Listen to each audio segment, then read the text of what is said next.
All right. The Sort of Sports Podcast presents The Big Salad. If it was a regular salad, I wouldn't have said anything. But you had to have the big salad! Hosted by the one and only Quinn Maseko. It's rivalry week here on The Big Salad, at least for me in particularly. And that means we'll circle around old Sparty versus the Wolverines, Browns versus Steelers, and the Ascendant Bengals and Titans. But we begin today with the start of the NBA season. And I'm going to pitch a softball to Ryan over here. Multiple teams have just kind of been a shock as they begin the NBA season. And which team has stood out to you the most or surprised you the most? Honestly, and I just pulled up the records really quick to see exactly the records because there were some teams in mind, but I wanted to make sure I had it right. The one that everybody's been talking about is the Chicago Bulls. Mm-hmm. Everybody was pretty excited for them and thought they'd have a fun team. Right. But I don't think we expected them to come out the gate playing this well. Right. Granted, every team's played about 3 games. The Pistons have only played 2, but almost every team's played 3 games at this point. So it's not like, we had 82 games. So we're at 79 more games. But to start off, the Bulls look good, and they look better than the Lakers. So props to the Bulls. I had them losing the first round. Maybe they'll lose in the second round. See? So that's a step up. Yes. I think, personally, the biggest shock right now would be how bad the Lakers have played in their first couple games. Yeah. You think about it, who are the paper champions this year? The paper champions are either the Nets or the Lakers. Yeah, kind of the Bucks. A little bit. Well, I wouldn't say they're paper champions because they've been for real. That's true. You're right. That's the more real. On paper, it should be the Nets and Lakers. And in reality, both have separate issues. Issues in the Lakers, they're just not meshing together right. It's either, and I like this idea from Michael Wilbon. He said that Westbrook should start the game when should be play about the first 2-3 minutes and then come out and then play with the second unit and gel with them or with the Dwight Howards, with the Trevor Ariza. Oh yeah, I think that'd work. And then come back in, same thing. Start the second half, but then come back in and finish off the game last 5 minutes. But Lakers fans want to see the 360. They want to see the big 3. Well, I'm making fun of the Lakers fans. No, I think that's a good idea. It might just not work, but I think. But the Nets, their quandary. I pulled that one right out, and we're not even playing What's the Word today. Their quandary is because of Kyrie Irving and not being vaccinated, he cannot be within the stadium in Brooklyn. So him not being able to be there really, it severely impacts them. Now, a lot of people think with the Ben Simmons drama and all that, and obviously that isn't a question here. Oh, boy. That's one for you to answer in a Sort of Sports episode. But that are you proposing a Ben Simmons for Kyrie Irving trade? That's what everybody's saying. I'm not proposing it. You know what? That's what everybody's saying. Yes, I've heard that too. I've heard that too. Now, I have heard that too. I think it's interesting because you're putting Ben Simmons, a player who has been completely destroyed online, to a point where his value is so low, even though it really shouldn't be. He's an all-star player. It's just offensively he's got a lot of holes. Mm-hmm. So you're going to put the guy who's just been the most made fun of NBA player of the last year by a mile. Well, he can't make a No, I agree. In a championship situation, and it's really gonna mess with things, is what I'm saying. I think it's quite interesting because putting him on that Nets team, a team that most people consider, and a lot of NBA fans, and really a lot of more your casual fans consider a championship team, putting the guy that more of the casual fans are making fun of, I think it really makes an interesting narrative, especially if he'd do well. It also makes the meme I saw that says Kyrie Irving should be traded for Ben Simmons. They both refuse to take shots. Even funnier because that's true. They both refuse to take shots. They both. Defensively, that's where Ben Simmons is at because he's got the length. Oh, he should have been Defensive Player of the Year last year. Right. He's trying to mimic a little Magic Johnson there, but he is awful offensively. He can't score. He can't pass that well. I think he's a pretty good passer. He's okay. He averages a lot of assists, but that doesn't always mean you're a good passer. That's exactly right. You're not running the Showtime Lakers here. Exactly. But I guess it kind of solves each other's, issues because Simmons to the Nets, it gives somebody that's a lockdown defensive player who with length and speed and isn't going to take the ball too much. Right, and you're not. He can pressing guard all in. five. You still have your two stars in Durant and Harden being able to score, and then Irving. They really need a point guard over there in 76ers, and plus he. I think Kyrie would make. I think Kyrie would requirement. make them a championship team, the Sixers. Honestly, because I'm very high on Joel Embiid. He's like one of my favorite players. I think, and high on Doc Rivers because he's a good coach. Yeah, and like I don't say Embiid's good just because he's one of my favorites. I'm saying he's one of my favorites because he's so good. Right. He's an incredible big man. Him and Jokic are easily the two best big men. I think Jokic is better just because Jokic is healthy, and you have to factor that in. But, I mean, if they're both healthy, and if Joel Embiid played 82 games, Embiid would probably be the best center in the league. So, yeah, I agree with that. But anyway, moving on to this past weekend, yesterday, there were several blowouts across the NFL yesterday afternoon and evening, including the Buccaneers over the Bears, the Bengals over the Ravens, the Titans over the Chiefs, the Giants over my Panthers. Yes, the Patriots over the Jets. Hugely, massively. So which one was the most impactful for you yesterday, Ryan? The one I thought was very entertaining, even though it was my favorite team being destroyed, and I'm upset because I'm going to say it now. I'm writing off the Panthers making the wild card this year. Hopefully next year we can. I mean, we are rebuilding. We had a nice hot start, but then we started falling apart. Didn't mean to write a little poem there. I think within the next 2 to 3 years, the Panthers can become like a championship-level team, but it seems like I was kind of rushing it a little bit. We're not the Cincinnati Bengals. We don't get to turn it around in 2 years. Well, they're haven't turned around yet until they fire Zach Taylor. I think Zach Taylor's good. We'll see. But the Giants blowout was pretty entertaining with Danny Dimes making the best catch in the NFL season. Mm-hmm. I mean, that was an amazing catch, and I'll put it up on the screen now. And, I mean, wow, that should be everybody's lock screen that's a Giants fan. And I'm not a huge Daniel Jones fan, but he played a good game. And I saw jokes that he's a better wide receiver than his quarterback, and I might not dispute that because I don't really think he's an amazing quarterback. But it seems like the Giants are pretty good with just having serviceable quarterbacks with good pieces around them. That seems to be the build they went with Eli Manning, and they're kind of doing the same thing of Daniel Jones. Right. Except he needs to quit turning the ball over. Yeah, exactly. It's like as long as you can be pretty decent and average. I mean, Eli Manning was completely average, 81 and 81. Right. But he won 2 Super Bowls. But he won 2 Super Bowls because he had good pieces around him. He did, and good defense. Good yes. defense. So I think their hope is Saquon can be the championship level star, and maybe they get some good receivers in there. Mm-hmm. And I mean, I think they'd really benefit. But the real impactful blowout to me was the Bengals, because everyone, including me, was super high on the Ravens team, and I still think we all should be. Mm-hmm. But I want to bring you back to what I said a week ago, which is the Wild West analogy. Mm-hmm. And that's the AFC right now. It's just every week there's some new gunslinger coming in, firing off. No one has control. It's chaos. Everybody has at least 2 losses there. Yeah. And I'm saying not just the AFC North. I'm saying the AFC at large is the Wild West. It's just great. Bunch of almost all young quarterbacks going, firing out, trying to see what sticks. And a lot of them look good. And it's like, I can't wait to see how it all shakes out when the postseason comes. Because, I mean, the Bengals could finish, as the 2 seed, potentially, like a top 3 seed. But I could also see them just sneaking in as a wild card. Right. Or they could fall apart and not even be in it. Like, it's how crazy it is over there. Right. It is crazy. 3 weeks ago, we were all like, the Chargers. Well, then 2 weeks ago, we were like, the Ravens. No. And then a week ago, we were like, the Ravens again. And then this week, we're like, oh, man, the Bengals. Like, it's constantly changing. I mean, no, sorry. They also, with the Ravens, was the Bills. Like, it was the Bills. Right. There was a period we were all high on the Chargers, and we were all high on the Ravens, and we were all on the Bills. And the thing is, it's not like they're becoming bad. It's just, like I said, it's like there's always some new Lone Ranger coming in, firing off, and everybody's like, he's the leader. And I'm like, to be honest, I don't know if we should pick a winner of the AFC until the AFC Championship goes down. I mean, I'm going to take my best shot at it. But, I mean, the AFC Championship, how many different combinations could you realistically see? Because I did say, gotta pat myself on the back, I did say the Bengals were a contender last week. Mm-hmm. Yet I still didn't take them being the Ravens, and you did. Them over the Ravens. I didn't take them over the Ravens, and you did. And you benefited. But I still think Lamar and the Ravens are a really good team this year.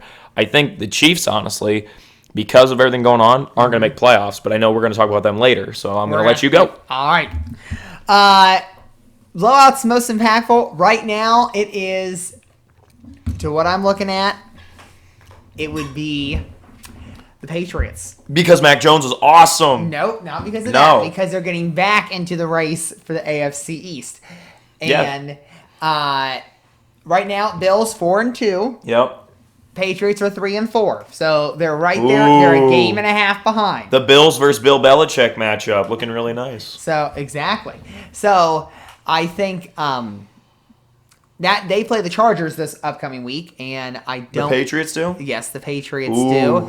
And are we doing big finish on that? That is in boy. the big finish. So that's tough. I think what'll be interesting, but obviously I'm not going to say the Jets are not good, but obviously when Zach Wilson is injured and leaves in the first half, that's not helping you out either, and that's why you get beat by 41. So if we were to rank the first round rookie quarterbacks, not counting Kyle Trask because he's been injured, because I'm pretty sure he was taken 32nd. He wasn't taking 32nd. Was he their second round pick then? Trask was, okay. Mm-hmm. If we were to rank the first round quarterbacks based off, because we're almost halfway through the season, it's crazy to think that we're a little less than halfway. What? Don't you feel like it's been... Drew, I'm not disagreeing. Okay. I just feel like it's going by fast. We got 2 more weeks, so we're halfway. Yeah. We're almost halfway. Right now, would we say it goes Jones, Lawrence, Fields, Lance, Wilson? I'm not really into big rankings on that, but I mean... Who's the best? Is it Mac by far and away the best? I have not really been impressed by any of them. I've been impressed by Mac Jones twice. I thought he looked really good against the Jets. I thought he looked good against the Bucs. And then I thought he looked good against the Bucs. Good against the Jets, except the Titans true. this That's season. true. Darnold didn't look good against the Jets. He looked average. That's his problem. But, I mean, okay, Mac Jones, everybody's had a good game. Let's just say it that way. I mean, Lawrence was great across the pond. Fields hasn't really had a great game. Yes, he did. They had that win. When? Who'd they beat? That last week before. Yeah, I know what you're talking about. This week he didn't even throw a touchdown. This week was awful. He was awful. They scored 3 points. It's terrible. I watched that game. I watched it too. I can't believe that was prime time afternoon because of Brady. Oh crap! That was a game. Who'd they beat? Not the Packers. They beat the Raiders. Raiders 2 weeks ago. You had a really good game. But, yeah, I mean, I don't know if there's really any rankings, but I think impactful, yes. I think the Patriots, because they can get themselves back in the wild card, they get themselves back into the AFC East race. So that's the one I'm looking at right there. I got a second question for you. So, who's starting to look like the number one quarterback prospect is the quarterback over at Pitt. Yeah, so you think Pittsburgh should draft Pittsburgh Steelers should get the guy out of Pitt. I mean, that's storybook. No, it's not. Yes, it is. The guy from College of Pitt goes to... Why don't you want that? Why don't you want that? Because Thumbs down. It's going to be Aaron Rodgers. We all know it. You think Aaron Rodgers is going to Steelers? I don't think he is. I just think there's a lot of insinuation on his part that he wants to go there. Why would he go to the team that he beat in the Super Bowl? His one Super Bowl ring is against them. Because it's a better culture. Yeah. He likes their coach. Well, everybody likes Tomlin. He's a good coach. Not everybody, but... Who doesn't like Tomlin? Antonio Brown? Well, he's crazy. Well, yeah. Le'Veon Bell probably. But anyway. Okay. The thing about it. So that, he gave a lot of compliments to Mike Tomlin. Steelers got a good defense. Yeah. If they're healthier, it'd be better right now. But... Najee's good.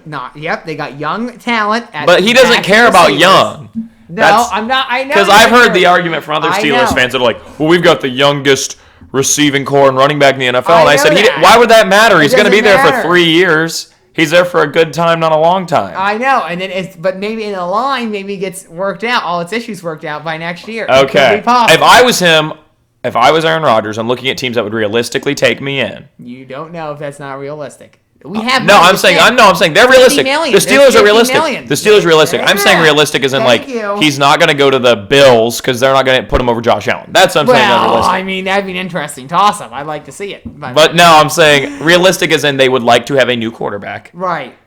To me, if I was Aaron Rodgers, he's probably going to stick AFC. I mean, he's probably going to switch over to AFC is what I'm saying. Right. And then they have to trade him, so that's the thing. Oh, yeah. So they're probably going to switch him conferences so they don't have to deal with him. Deal with him. They're not going to move him to, who's an NFC team. The Giants. They're going to put him on the Giants. Right. Like, they're not going to do that. I mean, it's obviously going to be. I think they're going to move him to. I think Broncos is the spot. I think that's where he's going. It's possible, but here's because the thing they've got about Sutton and they've got Jerry Jeudy. About the Steelers, okay, you just played them in interconference play, interleague play. Excuse me. They won't play them again for 4 years. So you won't play them again for 4 years. So then you're going to have to face them ever. True. Unless they're in the same spot in the same. But what do the Steelers give up that the Packers want? Picks? Probably a pick or so. I don't know. Maybe they want Roethlisberger. Sign him back right here. They're gonna have. Are they gonna really run Jordan Love next year? Holy they crap! Could. I don't know. We gotta see. We gotta play the year first. Here's the wild one. You and I were talking before we recorded about wild one. That was by what's her nuts, Karina. You know wild one. Yes, I know what you're talking about. Yes, I gotta look that song up now. All right. Wild. Here's a wild one for you. You ready? I don't think this is going to happen. I'm not saying it should happen. Flo Rida. That's who. Yes. I'm pretty sure there's a woman in this thing, though. Oh, it features Sia. That's why. There you go. Go ahead. Okay. This is the wild one. I want to preface what I'm about to say. Okay. You and I were talking about the recording about a certain quarterback that I'm confused why they won't give him a new contract. Baker Mayfield. They told What if they got freaking Aaron Rodgers on the Cleveland Browns? Okay, that's not gonna happen. Oh, but I almost think their financial obligations. They have too many financial obligations. They would have to move some high money. They would probably have to move in reality either Chubb or current Hunt. Okay, so if I'm the Browns and I can move Hunt and get Aaron Rodgers. Plus, you probably have to throw some picks in there, too. You might have to throw in Baker. If and you got to throw in Baker, too. So yeah. I don't think they'd do it. I think the Browns really like Baker. I think they're going to sign Baker. I mean, he's got more commercials than Win still, but it's Progressive. It's a Cleveland-based insurance. Yeah. And I like what they got going on. I think Baker should be their franchise guy. But I am saying he is obviously not on the level of Aaron Rodgers, and that's not any disrespect to Baker Mayfield. It's just the fact Aaron Rodgers is... There's that top 3 upper echelon of Brady, Mahomes, Rodgers that everybody's trying to break into. Well, yeah, at one point when Roethlisberger was there and Phillip Rivers. Yeah, and I mean, eventually eventually Justin Herbert will be in there, and Lamar's almost up there, and Josh Allen's trying to get there. Like I'm saying, I would say Josh Allen's more in the camp, but okay. Yeah. You think Josh Allen's top 4? Just like those are the 4? Yeah, he's 4th. Yeah, he's definitely 4th. I mean, I put Herbert 5th. I'm still not sold on Lamar yet. He runs too much. I think Lamar is worse than Herbert and worse than Allen. But I think he's probably better than... You're putting him 6th then. Because essentially, yeah. You'd put Herbert at 5. I know you would. Oh, heck yeah. I know you would. I would. You know who I really like, honestly? And I think isn't getting talked enough about because their record isn't very good? I like what the Eagles got going on. I like Jalen Hurts. I really like Jalen Hurts. They just got to get some better pieces. I liked him a lot in college, and I'm like, if they kind of remind me of the Bengals in a way, where it's like they only have what? They're a year behind the Bengals. Yep, they're like a year behind the Bengals. They're like the Bengals last year, but make Tyler Boyd a lot better, and then you get Devontae Smith. Like that's kind of what it's like. Right. Where it's like, because really the Bengals only threw it to Tyler Boyd last year. I know that, yeah. And then now they got Jamar, so they only throw it to Jamar and Tyler Boyd. And then Joe Mixon's had some good days. So, I mean, Joe Mixon's pretty streaky. He's either really good or really bad. Well, I mean, he's hit 1,000 yards the last 2 seasons. So. Oh, no, he's a good running back. I'm just saying he's a bit streaky. Okay. So I haven't really noticed those statistics yet. Well, I play fantasy football, so I got to watch out for that. Yeah, I don't. So that's why I don't have to watch out for it. But, all right. Moving on. Got 6 headlines here. We're going to be halfway through after this one. All right. We have, on Saturday, in the Penn State-Illinois game, it went to 9 overtimes. Yeah. Until somebody finally won. Now, let's remember the NCAA changed the overtime rules in football, that after 2 overtimes, instead of going for touchdowns or field goals, you go for 2 every time. So, Ryan, do you think the OT rules for NCAAF need to be changed back to the old version after lasting for 9 overtimes? I don't think they should let one situation determine it, but if it happens, something like this happens again, then you should definitely look into it and probably think about it. But I'm not willing to be like, yep, change it back immediately just off one game. Because freak accidents always happen. True. I'm not a fan. Because it's not really football. No, I agree. I agree. It's kind of like the NFL. I don't like how the NFL does it either. I hate the tie. I think the NFL should be more of like the NHL for OT. It should be the period. I think NHL just changed it to 3-on-3 though. Well, I didn't Overtime's know, 3-on-3, yeah. I didn't know they did that. So let me just say the old NHL, you play the period, and then if you end up in a tie, I guess all I'm saying is if they score, you should be able to get a chance to score back if it's the first possession. I think the only reason the NFL Even if does it's it a that way touchdown. is so then they have that tune in now because if they score, it's over. It's sudden death. It's Yeah. more sudden death. But I mean, I think it's wrong that if the first team scores a touchdown. I mean, it's essentially it's determined by coin ridiculous. toss. Right, exactly. And that's the same thing. I mean, now it'd be harder to the rules because if it's a safety, because then you can just go down and get a field goal and score. Mm-hmm. But I mean, that's just how I think it should be. Each team should get a possession, but it doesn't mean that this team couldn't run out the clock in all 10 minutes. I'm not saying that's not possible, but I think honestly, they should just do make it college and NFL the same and just do what you're saying.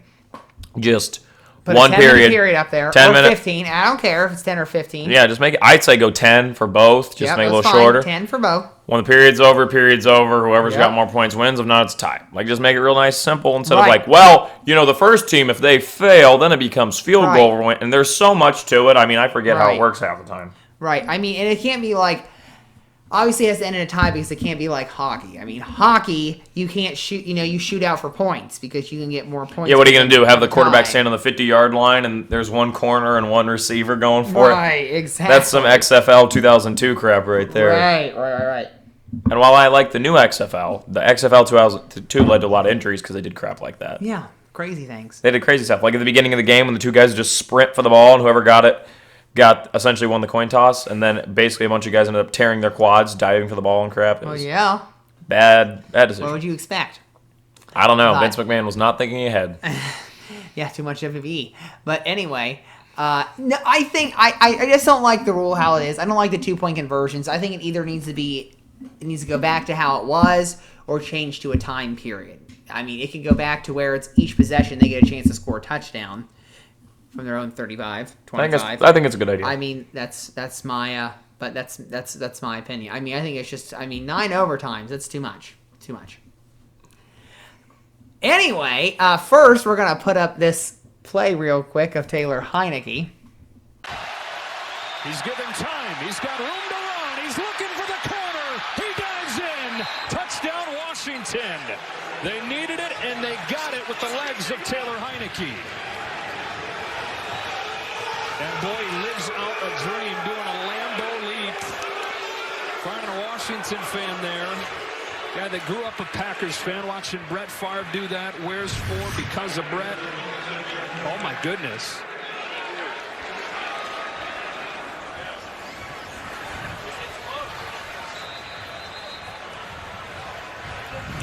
Let's see. Looks like they're going to, right, so there's a determination here. Is he giving himself up as a quarterback, right, a protected player, or is he just diving head first? He's not touched. This is going to be interesting to see. And the ruling on that play after going to replay was that Taylor Heineke was down by giving himself up at the half-yard line. So do you think that was the right call? The officials got the right call there on that run? Or should he have been granted the touchdown? I think he's granted the touchdown. It seems to be, in general, the NFL seems to be I don't know if it'd be innocent till proven guilty type thing, but it seems to be more often than not they'll give you the touchdown instead of not giving you the touchdown. Right. They seem to do that. I mean, you remember in the Super Bowl when Leonard Fournette, it was tough. Like, is Leonard Fournette in for that when he dove? Right. And there was all those people, and you really couldn't tell. And they gave it to him. And granted, that didn't end up. I mean, that Super Bowl was a blowout, so it didn't really matter. But I'm saying they more often than not is an innocent till proven guilty type thing. Mm-hmm. So I feel like they should grant it to him because that's tough. But I honestly believe it's 55 to 60% touchdown. So. Well, I mean, if you look at it, just because he's a quarterback and giving himself up, usually you say it would be when he is sliding, but he's not sliding. He's diving into it. He's stepping forward. He's not sliding. He's not sliding on the ground like he's going into second base. So that's my point of view of it. I think he should have been granted the touchdown because nobody touched him. And by my definition, he really didn't give himself up. He was trying to go for the goal line. So I mean, if he's not down and the ball crossed, Right. then yeah. excuse me, then it would have been a touchdown. So that's what I just kind of find it asinine there, that it's not a touchdown. I mean, there are a lot of crazy things, because the next play in this They game, can't be doing this. This is the official team of the Big Salad for the NFC. Okay, the next play, they ran it on 4th and 1. Yeah. From the half, well, it's not even 4th and 1. It's 4th and inches, 4th and goal from the half-yard line, and he fumbled trying to sneak it across, and then recovered it, and then still couldn't get it across. They got stuffed twice at 4th and goal on the Green Bay one yesterday. So I think it's just a little ridiculous right there on why there wasn't a call. I mean, it should have been a touchdown, in my opinion. It should have been a touchdown. All right. Well, yesterday featured a bigger demise, and that was the Kansas City Chiefs. Holy crap. And the Titans hosted the Chiefs yesterday and beat them out 27-3. And additionally, Patrick Mahomes went out, looked like with a potential concussion, but he cleared the protocol. So, Ryan, how much trouble are the Kansas City Chiefs in after yesterday's performance? I mean, it feels like we talk about them every week for good reason. I mean, they got the best quarterback in the league pretty much. I mean, it's pretty much, everybody knows he's at least, and like we talked before, top 3, and perennial MVP candidate. And while he's having issues too, it's like overall the team is in a slump, and they got to get it fixed. I don't know if it's off the field. I mean, I know on the field the defense doesn't look good. It feels like his passes get dropped a lot. Like it feels like Tyreek Hill will get it and then drop it, or McCole Hardman will get it and drop it, and Travis Kelce's even dropping some. And I'm like, this is not. If you can't catch the ball, you can't win games. And Clyde Edwards-Helaire is out, and Darrell Williams has been all right, but I mean he's not as good as obviously Clyde Edwards-Helaire. But even Clyde Edwards-Helaire wasn't killing it. I'm like, Mahomes, I think, is doing his best. And I'm not saying there shouldn't be any blame on Mahomes. He isn't playing as well either. But I'm also saying overall, it's not Mahomes is doing bad situation. That whole team has been playing not to the level we've seen them in the past. I don't know if they're going to blow it up. I don't think they will. But I don't think this issue is going to be resolved by the end of the NFL season. I mean, granted, as we said, we're 2 weeks away from halfway. They can definitely turn it around. We're starting to see a trend. But the way it looks in this Wild West AFC, I mean, I think they're going to get shot too many times, and there's going to be a corpse. Too many bullet holes. Well, there's got to be, of course, if you're shooting somebody. Yeah. I mean, essentially, if they're at a big cowboy draw, they're getting the crap. They're just right through them. Right. It's like that scene in Back to the Future when he gets he gets shot up by the terrorists. They're Doc Brown right now. You've never seen Back to the Future, have you? Never seen Back to the Future. Well, he gets lit up. Lucky for him, though, he's wearing a bulletproof vest. But, okay, Marty McFly. But, the Chiefs are not wearing a bulletproof vest. They are just getting shot up. So that's not good. And I don't think they have time to turn it around. Well, they got time. They have time, but I don't think they will. I guess what I should say. I don't think they're going to turn it around this year. I think they're going to be a downward year, and I don't know if they're going to make the playoffs, Quinn. Well, let me just go over the numbers here real quick. All right. So last year, 2020, regular season. All right. For the whole regular season, 16 games. The Chiefs turned the ball over 16 times. All right. That's averaging 1 per game, which is, That's expected. Pretty good. That's expected. That's pretty good. All right. They had a +6 at the end of the year turnover margin. Right now, through 7 games I'm sorry. There's a statistic that was just not there that should have been here. For some reason, I did not write it down. And I need to go to the team real quick, and then I'm going to tell you in about 5 seconds. Nope. That's not what I wanted. Aha, there it is. I wrote it down. How many turnovers do they have this year in 7 games? So we're going to go right here. All right. And let me just say this last year, too. They gave up 24 sacks. Okay. 24 sacks. Remember, because they blew up the line. New center, new tackles, everything. So this year, through 7 games, that's why I was missing, was that sack statistic from last season. Through 7 games, they've turned the ball over 17 times already. So already once more than all of last year. Wow. They got a -10 turnover margin. And they've already given up 14 sacks. So that's 2 per game. Last year, over 16 games, they gave up 1.5.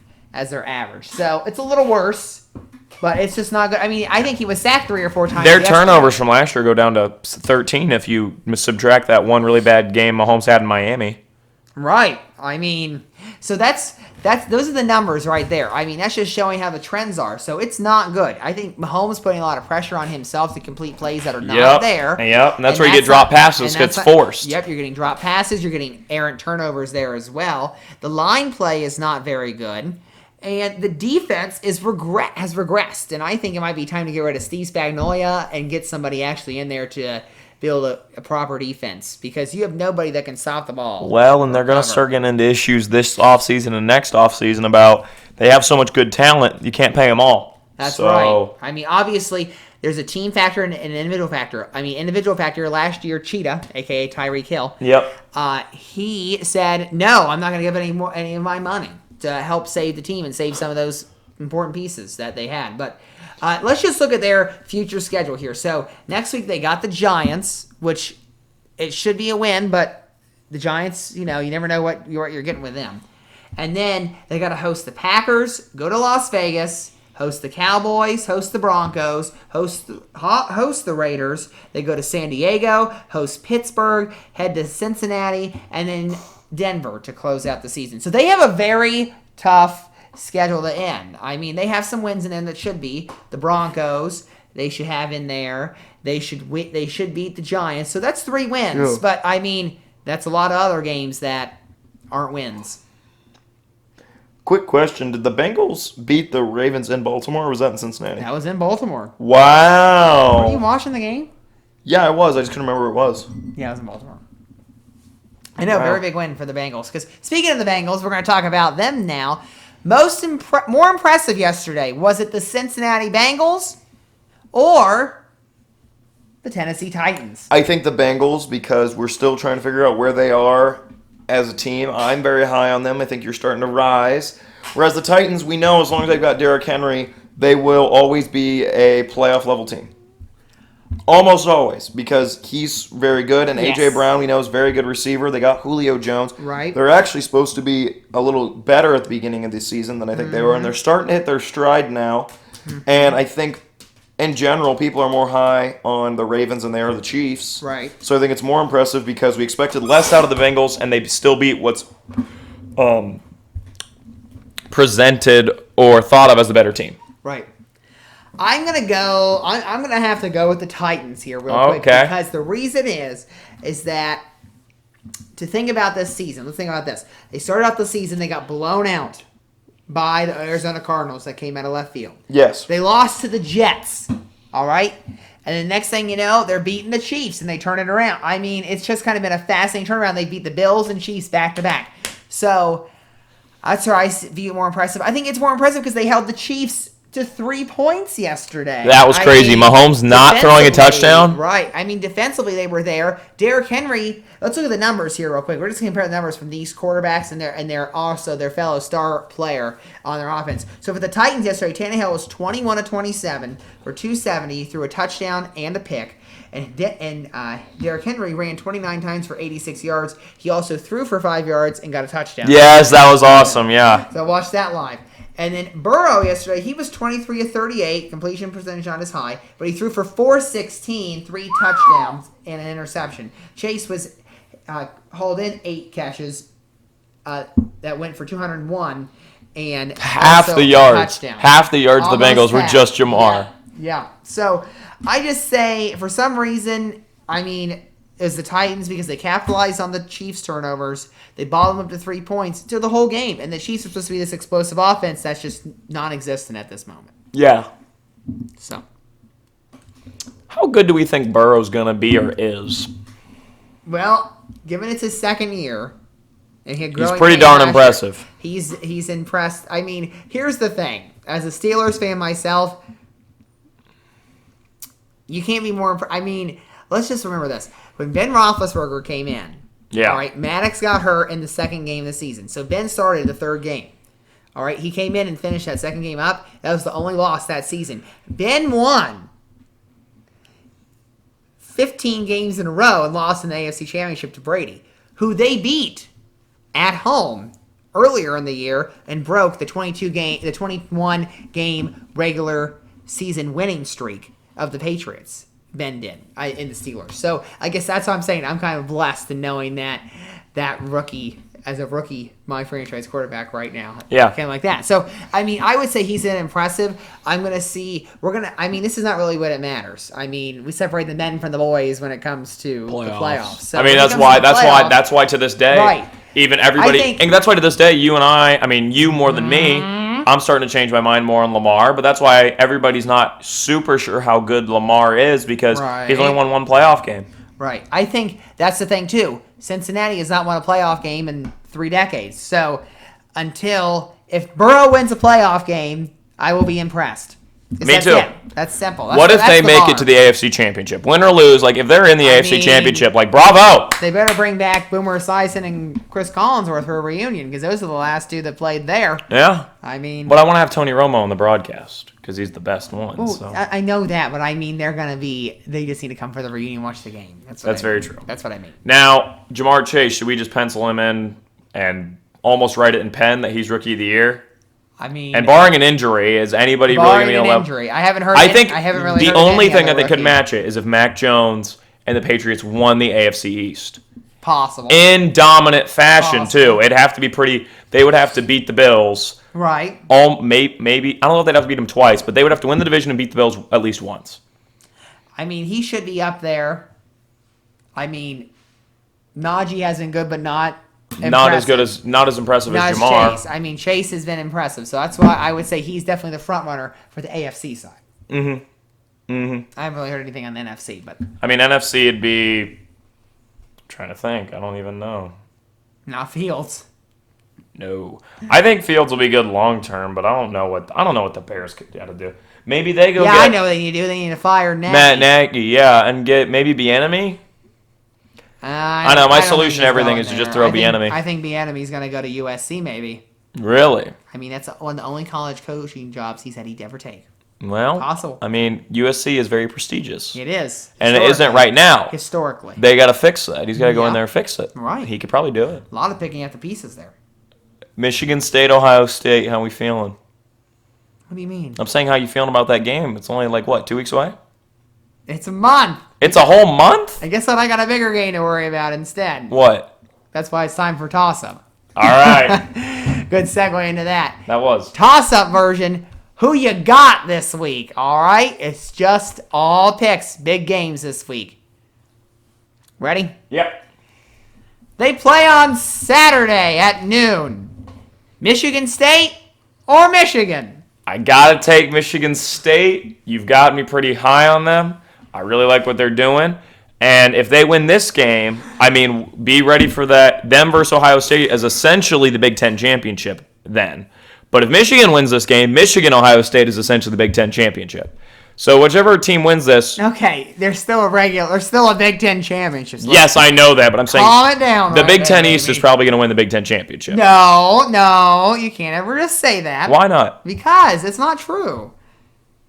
Why It not? could be anybody. It could be anybody. I mean, yes, it could be anybody, but I'm saying looking at the teams left, it feels like Michigan State, Michigan, Ohio State are the 3 best. Am I wrong? They're the 3 highest ranked, and they're all in the East. True. Well, I mean, they need to stop losing. People need to stop losing, I guess, on the West side. All right. Here's the thing. The West has never won. Yeah. So, I mean, I'm not wrong to say the East is going to win it. Right. I mean, so here it is. Here's the statistics. All right. Well, technically, the West kind of won because the Wisconsin was in the leaders. So they won 2. So Wisconsin won 2. And Michigan State has won 2. Penn State's won 1. And then Ohio State's won Too many. 5. They won 5. Yeah. They've appeared 6 times, 5-1. Wisconsin's appeared 6 times, 2-4. Michigan State's appeared 3 times, 2-1. I mean, that's all you can say. Michigan hasn't even made it there yet. So odds are we're looking at an Iowa Iowa's going to probably win the West. And then it's going to be, I don't think Iowa can beat, if Michigan State goes into there undefeated or Ohio State goes in there with 1 loss, I think both those teams beat Iowa. I haven't watched a lot of Michigan, so. Yep. But I'm going to take Michigan State, and I think they're going to prove themselves. But granted, every time I get high on the team, with college football teams, every time I start to get high on you, you fall apart. So maybe I shouldn't curse your Michigan State Spartans, but I think they're a good team. So I'm putting it on Michigan State. I'm going to be a homer here and definitely take Michigan State. And the reason is because Michigan, who have they played? They haven't really played anybody yet. Compared to Michigan State, they have played. Indiana's still going to be a tough team. Yep. I mean, obviously Ohio State blew them out by 47, but it's still going to be. They're still a tougher team. They're a better than average team.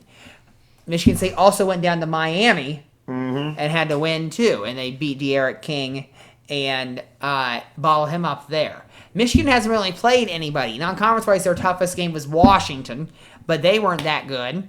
They haven't been that good. And then if you think about it, in conference wise, their toughest game has been Nebraska. Yeah. So that's it.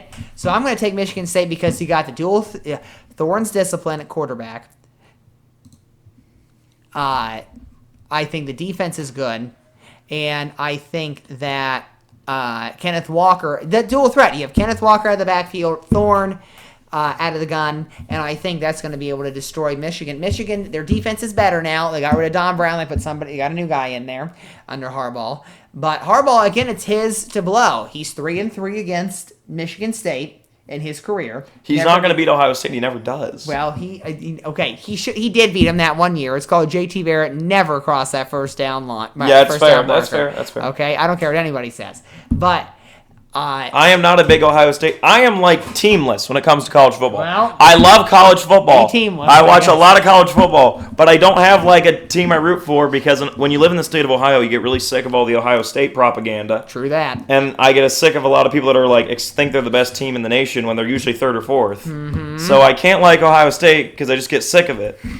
But it's like, I don't like Michigan fans because they're kind of like the I'm not like most girls equivalent of like college football in Ohio because they're like, oh, I don't like Ohio State. I'm a Michigan fan. And then Michigan State doesn't really draw me in enough because I'm like, well, Right. You're a basketball school. Why would I be a football fan of you? It's a true fact. I mean, they're so good at basketball. I know, but they have 6 national championships in football. No, so. they're great at both. But I'm saying they're better Off in the 50s they're and the better 60s, at basketball. They're better at basketball. But Big Ten's basketball conference in general. Right. They've been good this year for football. right.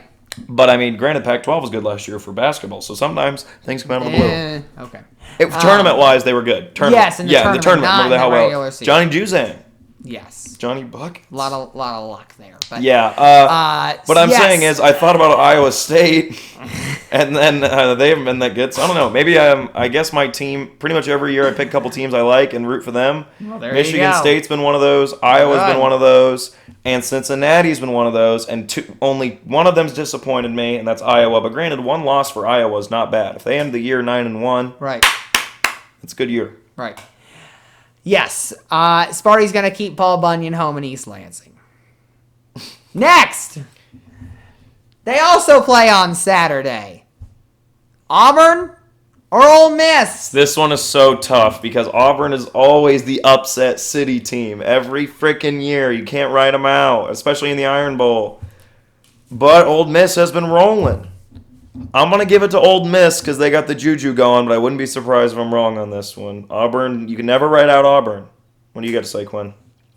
Well, Grab your popcorn? That's what I was about to say. Is grab your popcorn because I'm going to take Ole Miss as There we well. go. Okay, good. And if I can get my phone to find the right menu. So usually I'm the one pulling up all the stats. You're I'm doing extra thinking- research this podcast. I'm thinking it's a 7 o'clock game ESPN, so that might be the Fowler-Herbie game. But I'm Ooh. thinking probably Fowler and Herbie will be at Ohio State, Penn State, no matter what. Yeah, But I agree. Anyway, it's going to be a good game. Corral versus Bo Nix. Interesting. Both coming off wins. Ole Miss over LSU, where Go Tigers was fired. And Auburn over Arkansas. So that's, two good wins for each team to come off of the bounce right into this. I'm going to go with Lane Kiffin. I'm going to say that Ole Miss is going to bring the offense there. And it seems like the offense is streaky for Auburn, is what I've seen in their games. So I'm going to put my faith in getting your popcorn ready. So Sounds good. all right. Next! They too play on Saturday. Oh, yeah, big day. Big Who day. you got? Ohio State or Penn State? I got to go Ohio State here. I think the offense is finally coming together. Stroud looks really good. I feel like by the time we hit his junior year, everybody's going to be like, oh, man, Stroud reminds us of like a Tua or a Jalen Hurts. Like, you know what I mean? Those comparisons are going to come in where you're like, oh, my. And he's going to be like a top 10 pick or something crazy for, whatever team needs a quarterback then. Maybe freaking Falcons. There we go. CJ Stroud to the Falcons. I'm calling it. But I'm kidding. Matt Ryan's getting it together in that rebuild. Oh, shut They're up. 3-3 No or way. 3-4. Yeah. You know what? One of my best friends today said to me, he goes, if the Panthers keep playing this bad, dude, the Falcons are going to be second in that freaking division. Yeah. I was like, well, thanks, Aaron John. Hurt my feelings a little bit. But Ohio State, the offense coming together. I do think Stroud looks good. I definitely think he's a good quarterback. But granted, Ryan Day has shown he's good at developing quarterbacks. I still think Fields has potential. I think Fields is probably the best quarterback to go through the Ohio State system. I'm not super high on Dwayne Haskins. I'm definitely not high on JT Barrett. Cardale was good at what he was good at, but Cardale is obviously not a dynamic quarterback. Braxton Miller might have been better than him, but I like Cardale Jones as a person. He's a nice guy. What? He's a good guy. But Penn State really is kind of falling. into Ellen. Yeah, I don't know why that happened. Sorry. Every interview I see him, he seems so nice. Okay. Penn State is kind of falling off the wagon. They haven't impressed me since they played Iowa. Ever since then, they've kind of just been meh. So I think Ohio State's better. The only thing bad about Ohio State is still not high on that defense. They should not be in the playoff because I think that defense will get shredded by Cincinnati or shredded by Georgia. I'm going to take the Buckeyes as well, and the reason more of is that Sean Clifford is not back to health there for Penn State, which is going to that's true which too. is not helping out Penn State's odds.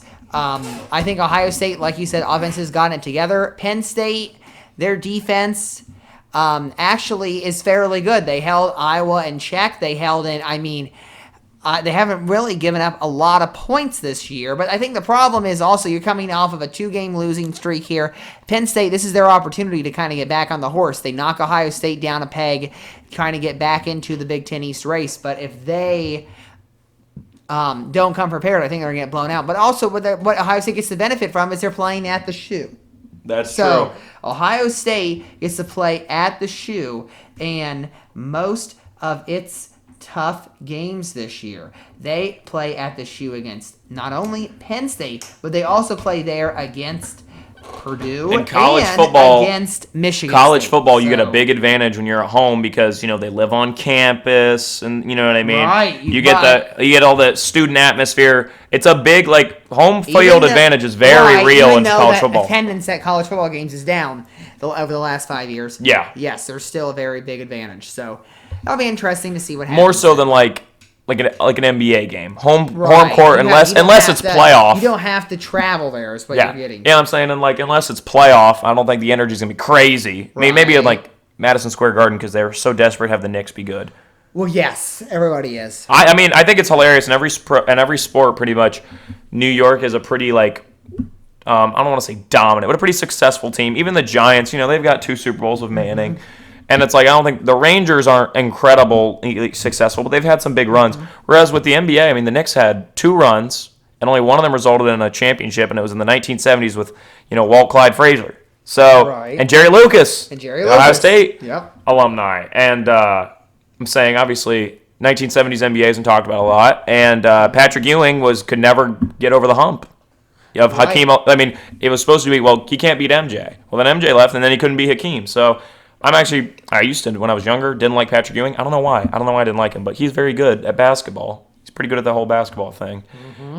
But I'd like to see the Knicks be good. I got off topic. I kind of like the Knicks. I kind of like it when they do well. I'm like, go Knicks, a little bit, not too much, just a little bit. I also like Trae Young and the Hawks though, so I'm kind of on playing both sides a little bit. I'm kind of cheating on them, so I probably shouldn't do that. You and your teams. You're all over the place. Well, I'm not gonna buy a freaking Knicks jersey, but I'm saying I like it when they do it. I'm like, yeah, go Julius Randle, you're the best. I love Julius Randle. Right. Not huge on Kemba Walker though. That's why I had the finishing 7. Okay. Then you watch his NCAA tournament run, but Oh no, he's amazing at basketball.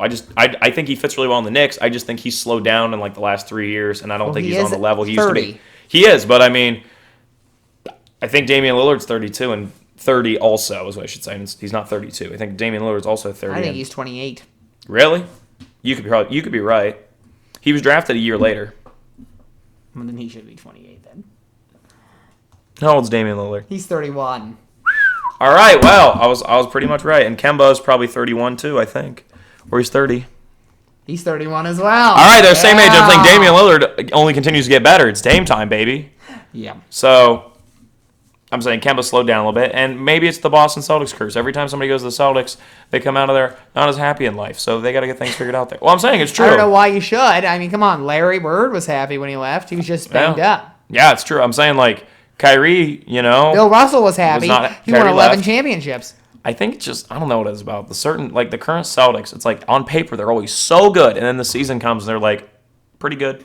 Nothing special. It's weird. Tatum's amazing. Jaylen Brown's amazing, but they can never get the whole team there. It's weird. They'll get it together. They're a historic franchise. They are. All right, they play on Sunday. Who you got? The Cleveland Browns or the Pittsburgh Steelers? You said frickin' earlier that you thought the offense looked more fluid was the term you used with Case Keenum. So I'm going to say Browns, A, because they're the better team. B, because apparently Case Keenum's so good. I never said he was that good. He did lead a team. Are they in Pittsburgh? He did. Yes, they did lead a team. He did lead a team to the NFC Championship under Stefanski. He did. I think him and Stefanski. Under Stefanski as the head coach, though. Yeah, I think him and Stefanski have a special connection. That's why I was saying, the special relationship? You know what a special relationship is?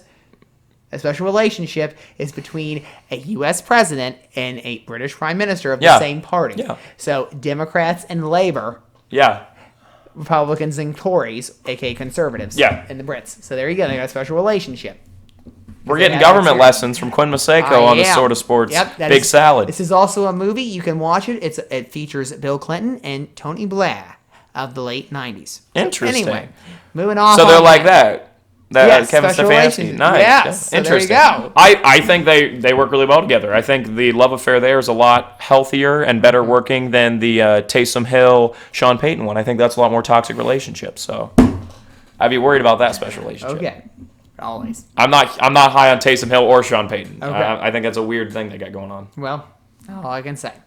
I'm going to be a homer again and take my Steelers because you're losing on this one. Does this count under the big finish stats? Or no, this is not. Dang it! So that's why you put it here. You put it here so then you can't be wrong on it. No, that's a lie.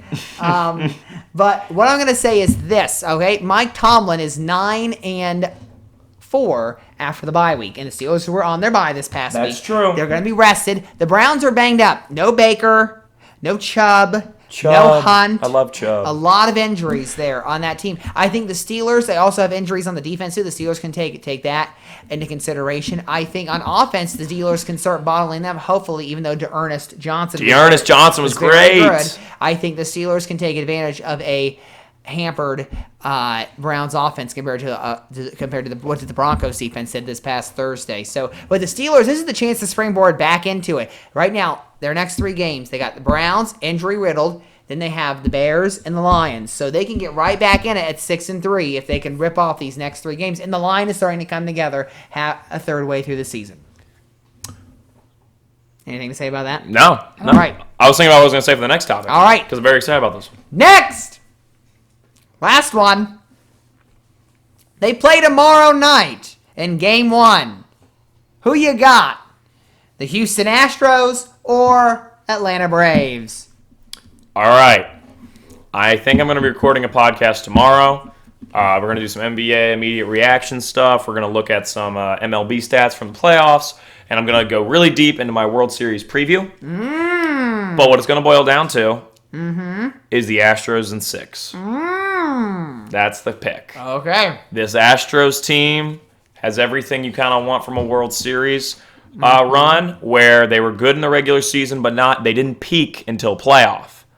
That's the key that you see with a lot of World Series winners, is that they're good in the regular season, but they peak in the playoff. Right. Granted, you always get the anomalies, like the Washington Nationals, that just, they're pretty decent in the regular season, but they completely explode in the playoffs. Right. And I think the Red Sox, started off hot, then they went cold, then they got hot again in the playoffs. But I'm saying this Astros team has never fully reached its potential till right now. They're really pumping off all cylinders. And Jordan Alvarez, I mean, holy crap. He's really good at the whole baseball thing. Yes. I mean, and he's very underrated because he plays on the Astros. So, I mean, you're obviously not going to be as well liked. And everybody likes to talk about Correa because he's like the big personality. But, I mean, Alvarez, I'm going to look at his numbers more in detail tomorrow. That was actually something I had planned. I was going to kind of do like essentially a big section about Alvarez because, I mean, he won Rookie of the Year back in 2018 for AL. I think it was 2019. Let me check. Because Shohei won it one of those years. And I can't remember. Well, that would have been last year as a rookie. Shohei was a rookie in 2019, I thought. Unless I'm going nuts. I mean, yeah, you think I'm going nuts? I just heard you. I heard you make a noise. I'm kind of hurt. Let me look it up. Jordan. Wow. I think Jordan was 2019. Yes, he was. Yes. Rookie of the Year 2019. Yes. So that means Shohei was 2018. No. Yeah, he was. No, look it up. I literally know for a fact Shohei won it in 2018. Look. Shohei Ohtani. 2018 Rookie of the Year. Here it comes. If it loads, give me a moment. Rookie of the Year, 2018. Well, where was he heard about? He wasn't even heard about then. Nobody even cared about him. Here's the thing with Shohei is that he was super hyped up going into 2019. 2020. They did this huge... Right, over the pandemic. He was injured in 2019. He got injured and missed a lot of games. Okay. His rookie year, he got injured and missed some games. Okay. 2020, Sports Illustrated did this huge thing about him, how he was going to be so awesome, all this stuff. Yes. And because it was shortened season, the injuries wouldn't affect him. And then he was just pretty good, and he got injured and wasn't there anymore. Right. This was the year we saw the Showtime explosion, and he was awesome. He was like, him and Mike Trout might be the two best players in the league. I mean, he never went into playoff game. And hopefully the Angels get their crap together. Hire me, I'll do it. Exactly. But, I mean, you picked them to go to the playoffs this year. Yeah, see, I obviously want to see you win. I like looking at numbers. I like reading stats. I mean, I could do it. It's not all stats and analytics, though. Well, I'll hire somebody to look people in the eye and judge them off their character. Okay. I'll be the stats guy. You need to do that. Have you not seen Trouble with the Curb? No, I watch Moneyball. Okay, you got to watch that because Clint Eastwood will tell you like it is about how you should scout baseball. All right, I'll look into that. You look into that. So let's on Prime, running for $3.99. All right, I'll have to look into that. Granted, my streaming's terrible. So it might be a bit... Go stream it somewhere else where there's reliable internet. That's true. I don't know where that would be. All right, so we're going to look at his postseason batting really quick because goodness. Is this your special section, kind of? Yeah, let's just make this the special section. What was your special section plan? I was going to talk about Dune, but I can just talk about Dune on my own. What's Dune? The new Denis Villeneuve, I think it's a French name, so it's hard for me to pronounce it. Okay. Denis Villeneuve. He's the director of Blade Runner 2049. He also directed Arrival and Sicario. He's a French filmmaker, and Dune is a 1966 or 65 book written by Frank Herbert that actually inspired Star Wars. And they thought it was unadaptable to film. David Lynch tried it, and that movie is very campy, and it's not considered to be very good. And he just made this new movie with Timothée Chalamet and Zendaya and Harvey A. Bardem. The cast is stacked, and I loved it. And you need to see it in theaters and not on HBO Max because it's got some of the best sound design Hans Zimmer has ever done. The score is amazing. The cinematography is beautiful. It's very good. Yes, that's it. That's Denis.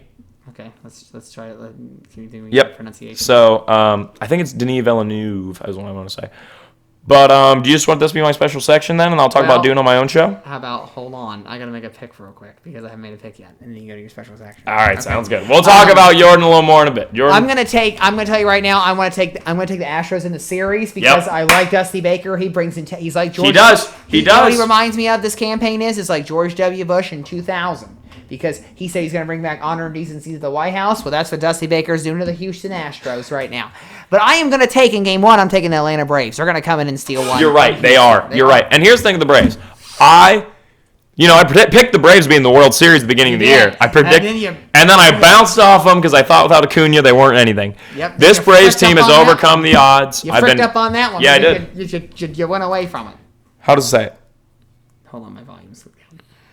He's Canadian, so he must be from Quebec. Denis Villeneuve. Let's do this one too because Denis Villeneuve. Because sometimes Google Translate isn't right. Google's not right. All right, once you get that, let me say this really quick. With the Astros, which is, are we in for the redemption narrative? I'm not about a redemption narrative. I just think it should be. I think they're the better team. I think a more narrative should be Dusty Baker finally getting the first World Series title. I think we should be. Everybody look at Alvarez. He's so good. I think we need to look at Alvarez. Alvarez is awesome. Looking at how to pronounce the name of French-Canadian film director, writer, and producer. He keeps skipping over his name. Let's see what it is. Canadian Screen Award for Best Direction. We are looking at how to pronounce with the typical French-Canadian. Stop skipping around the name. What does it say? Denis Villeneuve. Denis Villeneuve. It is silent in French. Denis Let's hear it Villeneuve. again. Denis Villeneuve. Denis Villeneuve. Well, he hasn't made a bad movie bad movie yet, and Dune is awesome. I hope it makes enough money. Canadian. He's got to be from Quebec. You have HBO Max, right? I do have HBO. You should go home. It is 2.5 hours long. It was originally going to be a big movie, like 5 hours, and they told him, here's what we're going to do, Denis. We're not doing that. You're going to make one movie. Maelstrom? Yeah. I'm telling you, he makes good movies. So, this is part one of probably a 2 or 3 part series. Because there's 6 books written by Frank Herbert, and I think Denis wants to do the ones that are just about Paul, the main character in this, and there's 2 books about Paul. So what's the rumor is that he's going to make a part 2 and a part 3 and make this a trilogy of Dune movies. And my goodness, this is a good movie. But I'll go way more into it on the show tomorrow. My special section today will be all about Alvarez. Sound good? Sound great. So you can get my full Dune review on the Sort of Sports podcast. Okay. Episode, what am I on now? 18? You keep track of those. I don't keep. I'm a ways into those. Let me check really quick. I've been doing. I don't know. They kind of. Episode 18. I was right. Woo! All right. Anyway, Astros. We're both taking Astros. Out of the series, I'm taking Braves. You took Astros for the game one, though. No, I said Astros are winning in 6. I think the Braves are totally winning game 1. I'm with you. That's your answer. Yeah, it'll probably. If I had to put money on it, it'd go. Right, this is who you want. You want to be if you want to be a millionaire. All right, Right. I bet on each game. Let me look at where would it be. Where is it location? Because the Astros have a better record, so it's going to go. All right, it's Houston first. It's Houston 2, Atlanta 3, Houston 2. Okay, so I think they split the first 2. Mm-hmm. Braves, Astros. Mm-hmm. Then the Braves get the first one in Atlanta, and the Astros win the rest. Okay. It could totally go 7. This is possible. Sorry. I accidentally rolled over your toe. Sorry about that. The rolly chair. I need my toes. I already cut off one thumb. I don't need to. Yeah, that'd be bad. That'd be bad. But anyway. All right. So especially to a chair. That's not a very good story. Are you talking about Alvarez? Yes. All right. So first off, we'll just look at his regular batting just throughout this year, because he is pretty underrated. So his OPS plus, which is a stat we all know I very much like, 136, so above average, but the last 2 years it was 153 and 173. But you can't count last year. He only played 2 But granted, games. last year, that's what I was going to say. He only played 2 games, and the year before that he only played 87, which is a little over half the year. This year he played 144 games, so he pretty much played about the whole year. He only missed, what would that be, 18 games. So, some of those games might just be they want to give him some rest. 104 RBIs, 33 home runs, 149 hits, coming out to only 145 strikeouts out of 537 at-bats. So that's pretty good. His batting average is 290, but more importantly, his on-base percentage is a 371, and his slugging is That's average, by the way. Yep. His Is that what we're going for? what? I think you're talking about this past season, but never mind. On-base percentage. This year was 346. Oh, yeah, 346. I was looking at his overall average. Sorry about that. Thank you. Slugging was a 531, and his OPS is an 877. So, the numbers don't immediately pop off the page. He looks like a very good player, but he doesn't look like this amazing, amazing guy. Mm-hmm. But now let's look at his postseason batting. So, in the ALDS, in 20 plate appearances, he had... 2019, by the way. Oh, yeah, sorry about that. You keep catching me. Good job. Thank you, Quinn. 2021 in the ALDS. You're the producer. You should know what you're doing. Yeah, I'm sorry about this. I'm the one that's supposed to be aloof. Yeah. So against the White Sox in the DS, remember, White Sox have great pitching. 17 plate appearances, 11 at-bats. So, 6 of those was a walk. 6 of those were a walk, yeah. Base on ball. He was gotten 6 walks, which obviously is going to bring that on-base percentage up. He had a 529 on-base percentage.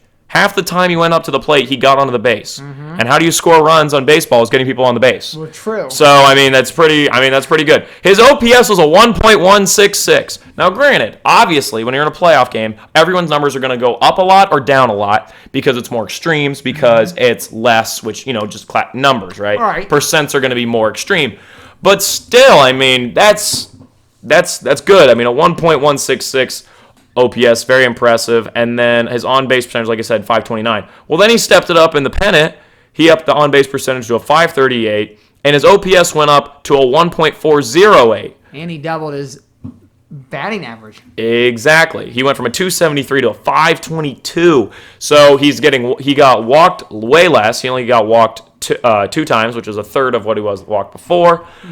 But he hit one home run in each series. And really what's important, is he just hits the ball. Like, he can hit for power, he hits home runs, but overall, I don't even know what to say. He gets on base a lot, and that's what you want. So that's why he's so good, is he's consistent, and everybody should pay attention to Jordan Alvarez, because he's very good at baseball, and he's very underrated, and he just won pennant MVP, as he should, and he might be World Series MVP. Awesome. I feel like it's probably going to be him or Correa. It feels like those are the two big guys. Maybe we could see Michael Brantley have a big series. But past that, I really think it's going to be Alvarez. He's past his prime, I think. But he had got a lot of hits this year. I remember he was in the top for hits. He's been better. Now, did you see Castellanos might be leaving the Reds? Well, obviously he can opt out. Yeah, do you think he's going to opt out? I don't know. That'd be bad. I think he will be opting out, but I think he wants to renegotiate with the Reds and stay for more money. I think that I'd like that. Hopefully the numbers are going to be higher. I love Castellanos. I think he's very good, and I think he should stick with the Reds, because I don't think this year was a fluke. I think he's legitimately that good. So, oh, no, I agree. He was that good in Detroit. He was very good. He's just now it's on a wider stage because he was stepping it up even more. Whereas I think Winkler's got a chance to kind of fall back a little bit. But Winker, not Winkler. Yeah, sorry, this Winker. Isn't the Fonz. Yeah, sorry. Winker, I think, has a chance to fall back a bit, but I think Castellanos is legit. He didn't even get a full season this year because of a strain. That's true, yeah. And that's part of the reason I think. Intercostal muscle, yes. Yeah. So the Reds will be interesting next year. They got to get better pitching. Maybe bring up my guy Hunter Green. They need the starting pitching is fine. I think Hunter Green, if he could be he could start, but it could be a 6-man rotation like Milwaukee. But we need that. We need bullpen help badly. Well, because you're a National League team, if you used him as a pitcher and hitter, what you do is you just hit him. You have to find a position he could play. If he was a good enough batter, kind of like Lorenzen. Lorenzen always played right field. Yep. He wanted to play. And I know Hunter Green's played some outfield. So in the minors, so that's possible. Put him at right field, because the center field and left field got covered with Castellanos and Winker. So then he can be right field. Somebody in center field, which I don't understand why Naquin doesn't play there more. But that's true. You could always put him at first, because I know he's played first in high school. He played some first base in high school. Hunter Green. I don't know his player profile. I know a lot about him because I read about him a lot. I was pretty excited when he came into the league. So okay. And I was happy he went to the Reds, number 2 pick in the 2017 MLB draft. Mm-hmm. Well, speaking of happy. It's time to get happy, people. Happy 27th birthday, Jalen Ramsey. Ramsey was drafted out of Florida State University by the Jacksonville Jaguars in 2016 as the number 5 overall pick. He helped lead a Jaguar defense that ended the 10-year playoff drought for Jacksonville. Midway through the 2019 season, he was traded to the Los Angeles Rams after a verbal altercation with the Jaguars front office and Doug Marrone. He was later made, after that 2019 season, the highest-paid defensive back ever in the NFL with a 5-year, $105 million deal last season with the Rams. He's part of the reason you and I and virtually everybody thinks the Rams are the NFC championship and Super Bowl contender. Right. That defense is scary. There's an argument to be made that they have both the best corner and the best pass rusher in the NFL, because there's no doubt Aaron Donald's best. It's him and Myles Garrett and T.J. Watt, top 3. No one comes close. Well, maybe Cam Hayward. I'm going to give you a Pro Football Focus says he is the highest rated interior lineman right now. I'm not saying that their grades are the best anyway. I think they're a bunch of trash, but that's my opinion. Yeah, I'm not a huge fan of those. So. But I do think sometimes they can be interesting. But I think, just watch the games. You'll see Donald is insane. Myles Garrett is like watching the Incredible Hulk on the field. he's crazy too. And then TJ, we all know, we've all seen TJ Watt. He's obviously very good. Yes. So. And then defense player of the year last year. I think Bosa and Chase Young are in that conversation, but they're not having as big of a years, partially Right. because Defense Player of the Year is very oriented by how well your team does. I think all those awards are very oriented. Yeah, that's by very how true. your In team general, is, you're not going to see an too. MVP go. Deshaun Watson could have been an MVP candidate last year, but his team was so bad. Right. So nobody's going to. So yeah, it's always very oriented. And I mean, the Niners are good, but they're not amazing. right. So good job, Jonathan Taylor. I really like Jonathan Taylor. I'm thinking about making a. Well, that's Colts. I don't know how we got to. No, Niners to Colts they or beat wherever the you are. Niners, Yes, I watched that. and Taylor was awesome. 6 turnovers, Larry, in that game. I'm a big Jonathan Taylor fan. I'm thinking about doing a little I special wish thing he for had been him. drafted by the Steelers, but now we got Najee, so it doesn't really matter. I think he's going to be better than Najee all time, though. Well, we'll just see. We're just gotta get in. He just started. I mean, here's the thing. In general, he might be like just slightly better than Najee, but that's not going to hurt you in the long run. It's the fact that you need a line to block. Yeah. That's kind of the key. Yep. But basically, back to what I was originally saying, which is Ramsey's pretty much. I think everybody agrees he's the best corner in the NFL. So yeah, That's all I gotta say. good for him. Happy anniversary this past Friday to Pardon the Interruption. Its 20th anniversary since its premiere. The ESPN show is always on every weeknight, hosted by Tony Kornheiser and Michael Wilbon, who are former sports writers for the Washington Post. Our podcast, this podcast version, is modeled off of this show, and they got a message from President Barack Obama for their 20th anniversary, which was a surprise to them. They've golfed with him a few times as well. Wow. And PTI can be seen on ESPN at 5:30 every night, and reran on ESPN2 at 6:30 as well. How often do you watch PTI? I watch it every day. Every day you tape it? Monday through Friday. Yeah, so this is what my usually routine is. I get home, eat some dinner. I might not put it on immediately. I might put on some Law & Order reruns or whatever. Yeah. And then I do PTI, and then Jeopardy, and then my show for the night. So when I get home tonight, I'll be watching PTI, Jeopardy, and then Hoarders, because Hoarders is You on. have a different show for each night? I do. What's the plan? Well, give me the weekly plan. Let's say every night. So every night is obviously those two first. Yeah. And then Hoarders is Monday. Yeah. Usually and actually All Americans back on tonight too. So that's 2 Mondays now. Okay. And then Tuesdays is usually This Is Us, but This Is Us is not on back yet. Okay. And then Wednesdays is usually My 600-Pound Life, but it's not back on yet either. Okay, so you don't know what to do for Wednesday? Well, I think I have something in there, but I just can't recall what it Well, is. if you come Wednesday night and you don't know what to watch, I would say you should start up Dune on HBO Max. I mean, I would recommend seeing it in the theater. I already got HBO Max, but the problem is right now I lost my TV remote, so I can't get on to switch it to a different streaming source. I just only put it on when my HDMI is plugged into, which is either my DirecTV box or my DVD player. So I started watching The Shining. Do you have a Roku? No. What do you have? I have Samsung. No, like what's your... you just lost your TV remote to Samsung. Yes. Crap, It's already man. on there. It's a smart crap. TV. Yeah. I just ordered a new one from Amazon. It's going to be here tomorrow. Okay. So if it's here tomorrow, then you can watch it It's Wednesday. been missing for 5 days, so I'm finally, Giving up. I sadly gave up. But Thursday I have a show too that I can't think of. But I do have a show that night.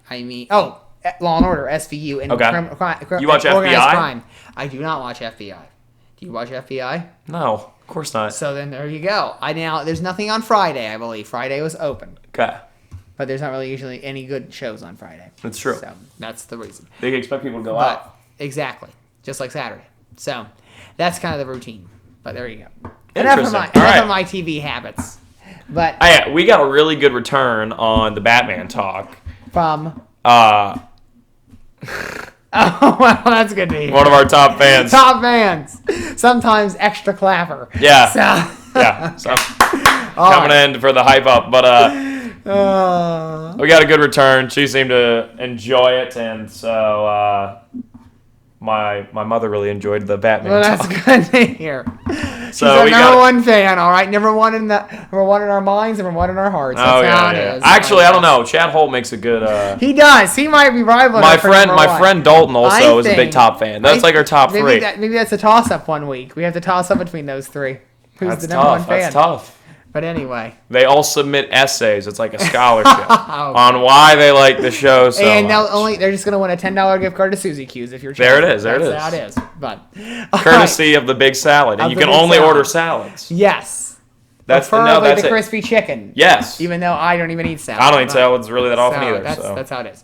But happy trails last week to the Boston Red Sox and the Los Angeles Dodgers. Both teams lost in their respective leagues championship series for the pennant. Red Sox to the Astros, Dodgers to the Braves. Sad to see. Happy trails, Dodgers! And let's just say, we talked about this last week as I was listening in to the mega episode today. I've been a little bit behind on the content, but that all 3 100-win teams have been eliminated by the World Series. So, disappointing in that because those were all 3 good teams, but that's how life works sometimes here. All right, well, quick update before Trastros is what they are. But quick update before we head to the big finish real quick. Picks for this week. I hope you put a picture of you on right there in this video. The big finish for this week. Do you want to tell him what I'm doing? All right, he's wearing an Astros hat because he's happy that the Dodgers have been bounced. But let's remember the Astros cheated against the Dodgers. Hey. I mean, all's fair in love and Dodgers. You know? Okay, You love know, and war, if you but yes. whatever it takes to beat the Dodgers, guys. I'm kidding. I was very upset when I heard about the Astros cheating scandal. I still am to this day. But you just smell this hat, folks. Well, this has been sitting in a drawer because you see, I bought this World Series champion Astros hat. And he probably shouldn't have worn it before he's going to get beat up on the street the last 2 Yeah, years. so I actually, you see, I was very distraught when I heard about the fact, because they were like my AL team for a while. Because in early 2017, I said, they got this really nice... It's like they went from the NL to the AL. Yeah. And they totally got better. And so I was really high on them in 2017. I was like, I think they could win the World Series. And then they did. And I was like, whoa. Yeah, because they cheated. And they beat the Dodgers, and I was very happy. So I bought a hat with the World Series champions stitched onto the side. And I was very happy with the Astros. Well, then, of course, in 2019, it breaks. So I put this in a drawer, and I'm very upset. And I'm like, I'm just going to never wear this again. Right. Well, now they're back in the World Series, and hopefully they're not cheating. So I can support them. I don't think they are because Dusty Baker's an honorable Yeah, man. me too. And so I'm kind of in for the redemption arc here, where it's like, all right, guys, you know, we're going to prove to you that we really deserve to be World Series champions. Right. So if they win the World Series, you know, I'm gonna root for them in the World Series. I'm here for the redemption arc. I'm here for the redemption arc. So yeah, here it is. My Astros hat on. I'm here for the redemption arc. Let's go win the World Series, Astros. You done about the Astros now? Yeah. Okay. Anyway, Alvarez is great. Quick update here before we do the big finish on the records. Last week, Quinn went 3-2 with wins with picking the Titans, Dang. the Bengals, and the Buccaneers. Ryan, he went 2-3. His only wins were the Browns and the Bucks. Yep. I was a little upset. Well, the Bucks was a free one. Well, we didn't think it was going to be. Well, we didn't know how free it was going to be, but it turned out being. I think we talked about it a little bit, but I think we were both kind of came to the conclusion. Yes, so we know that was going to happen, but are you ready? Oh, it's big finish. for Big finish, yes. The big finish. Hold on. Are you going to give a little? Are we going to cut? Are we going to do the? We don't have time on the third topic, do we? Are we timed for the third topic? Or are we going to cut and have a discussion? It's usually 90 seconds, so you got 2 minutes this time, so that gives you 30 seconds extra to get it in. For even the bottom category? Yes. All right. Do you want to tell them what the bottom category is? Okay, well, first we're going to pick up the NFL, and then we have 2 sets of Halloween movies. Which ones are better, head to head? Gotcha. All right, you ready? Yes. All right, big finish. Now, tonight, Monday Night Football, Seahawks versus Saints. Who you got? You know, the Saints really should win this game, but I'm honestly going to take the Seahawks. I feel like for some reason the Saints are going to wet the bed. They always seem to. Well, I'm going to take the Saints. I mean, Seahawks still have Good for Geno you. Smith. That's All true. right? I agree. I And understand why. Quick update at halftime, Saints up 10-7. Week 8 here. Thursday Night Football, big game this week, Cardinals-Packers. Devontae Adams is out with COVID. It's going to hurt my fantasy team, so I got to take Cardinals, plus they're undefeated. I haven't done the contract tracing yet, also in Green Bay. That might hurt them worse. It has to go with the Cardinals as well. They're at home. Chargers versus Patriots. Going to take the Chargers. I'd like to go Patriots here because I like what they got going on. Both teams I really like, but can't go against my guy Herb. So Chargers. I'm going to go with the Chargers as well. They're at home. I think they're going to be able to come back after the bye and win. All right, Broncos versus the football team. Going to take WFT here. They're going to get right back on track. They look good against the Packers. They just had a couple mistakes, like you said, with that big call against Taylor Heineke. I like Heineke in this system. I honestly don't know what the Tua talks about. I think I like Heineke, so run it with him and beat the Broncos. I'm going to take the football team as well. I think that front seven is going to dominate that Broncos offensive line. Saints versus Bucks. Got to take the Bucks here. Brady's not going to lose to the Saints. He didn't do it. Ben Drew was there, and he's not going to do it with Winston there. Winston versus the Bucs is fun, though. I'm going to take the Buccaneers as well. I think they're going to go in there to the Saints and win. All right, Vikings, Cowboys. Could this be the game where the Cowboys finally become regular season, late season Cowboys? Not yet. I think we got a couple more weeks till that comes in. Cowboys are going to beat them. I'm going to take the Vikings here. I'm big bet on Kirky. Hopefully it doesn't end up to a last-second field goal on the leg of the Vikings kicker. Zimmer will win. All right, real quick, Halloween Town versus Hocus Pocus. What do you say? Better movie. Which one? Oh, crap. I'm going to go Hocus Pocus. Okay, Bette Midler. I like the old lady witches. I think it's funny. All right, it's got to be Halloween Town. Debbie Reynolds, Kimberly Brown. It's fantastic. Halloween Town. It's the best. And last one, 2 slashers, Friday the 13th or Halloween. You know I'm not a huge horror movie guy. I know. So I haven't really sat down and watched these all the way through. I just, have caught them on TV in between. I do seem to prefer the Halloween. I think the Michael Myers is a little more entertaining than just a bunch of, like Freddy Krueger and multiple. I like it when it's just the one. And Michael Myers has really become like the prototype. Excuse me.